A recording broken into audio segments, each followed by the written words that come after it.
တချို့ကလေရှာလေးကျင်ကန်ပေါ့နော်ဒီနားလေးဒီမှာ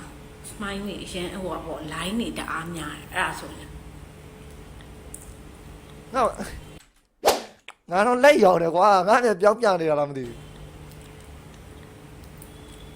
ဘူးဒီရှာလေးချင်းကလှုပ်ထားပြီနော်ဒီဘွားတော့ဟာတာပဲโอเคရှာပါပေါ့နော်ရှာအငဲချစ်ပြီနော်ရှာချစ်တန်းလေးနဲ့အငဲချစ်ပြီရှာအမြဲတမ်းမို့လို့ရနော်ပြီးအကောင်နဲ့ရှာပြန်ထိုးပြီးရှင်နွေးနဲ့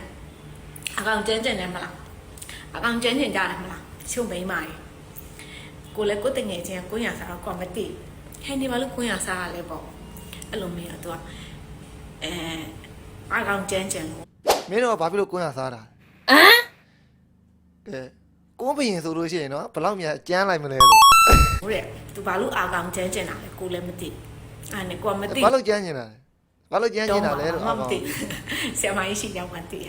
အဲ့နဲ့အကောင်ကျန်းကျင်လို့တဲ့သူကကွန်းရစားအဲ့ကွန်းရစားပြီးတော့သွားပြီးပျက်စီးပြီးတော့ယောဂအဖြစ်မခံပါနဲ့လို့နော်တော့ဟိုပေါ့တော့ကွန်တီလေးတေးသေးလေးတစ်စိတ်ကိုဝါပြီးတော့ညှို့ချအကောင်အသေးချမ်းနေနောက်အကောင်နဲ့ကိုမိမတွေအမြဲတမ်းလိုအပ်တာအကောင်နဲ့ကိုဘာလုပ်ရလဲဆိုရင်ရွေးမပူမအေးစားထည့်ပြီးတော့အဲ့လိုလုပ်လေချောင်းနဲ့ထိရအောင်ပေါ့နော်အဲ့လိုလုပ်ပြီးမှထွေးထုတ်နော်အကောင်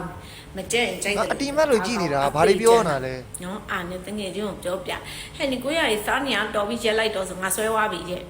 ရတော့တဲ့โอเคငါဆွဲသွားပြီဆိုတော့မတက်နိုင်တော့အဲ့တော့အဓိကအကောင်ကျဲကျင်နဲ့အမျိုးသမီးတွေရှိခဲ့ရင်နော်အဲ့လိုလေးလုပ်ပေးနောက်ဒီနာအရေးချောင်းနေနော်တခါပန်10ဘက်လောက်ပတ်ပြီးဘက်ပြီးညာဘက်ပေါ့နော်အဲ့လိုလေးပြန်ပတ်ပြီးအရင်လေဒီဆိုအရင်တိတာတယ်တိလားညီက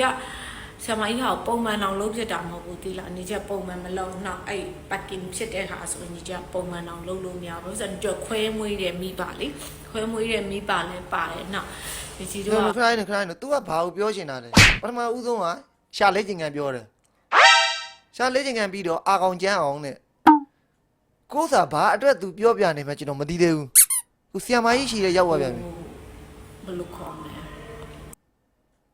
ဆရာမရှိလဲရောက်သွားပြန်အဲ့လိုနေကြီးကအဲ့အကြောင်းတိတ်တောင်လိုက်မလုပ်ဘူးဒါမဲ့တချို့ကကျတော့အကောင်မွေးထားတာရှိတယ်နောက်တိမ်ကြတာရှိတယ်အဲ့လိုလူမျိုးတွေလုပ်လို့ရအောင်လို့နော်ခလင်းမွေးတာလည်းရောက်သွားပြီ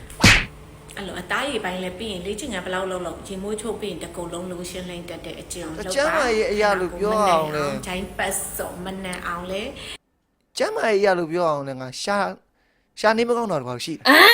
ကျင့်မှာနန်လို့ရှင်ထုံးနေလိမ့်မယ်ကြောက်ချင်နေလိမ့်မယ်ပြီးရင်နေဗီယာအဖြူတောက်เนาะနိုးတောင်လေးဝယ်ပြီးတော့သုံးပါအဲ့ဒါလည်းပြောချင်တယ်ခန္ဓာကိုယ်ရဲ့အဓိကအောက်အနက်အပေါ်အနက်ဒီအနက်နေရအရေးကြီးဆုံးပဲကဲဗီဒီယိုတော့ပြီးသွားပြီဒီအမကြီးရဲ့နောက်မှာထားတဲ့ခုံကဘယ်နှလုံးလဲကောမမှာတစ်ချက်ဝင်ရေးသွားလိုက်နော်